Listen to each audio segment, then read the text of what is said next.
وقتی به صبوری فکر میکنی چی به ذهنت میرسه؟ منتظر بودن؟ فرو خوردن خشم یا کلافگی؟ صبر رو معمولا با منتظر موندن یا فرو خوردن ناراحتی میشناسیم. ولی صبر میتونه یه تجربه شاد، پاداش دهنده و رشد دهنده باشه.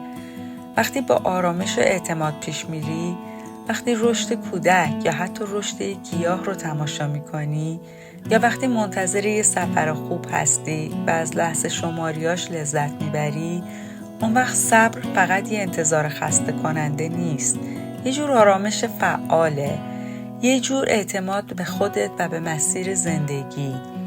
صبر یه حالت نیمه هیجانیه، یه جور ترکیب فکر و احساس. اگه خودآگاه تر باشیم و احساساتمون رو دقیق تر بشناسیم، میتونیم جنبه‌های شاد، عمیق و انسانی صبر رو هم تجربه کنیم. صبر فقط سکوت نیست، یه جور اعتماد به مسیر زندگیه و اینجوری صبر میتونه یه شادی عمیق تو خودش داشته باشه.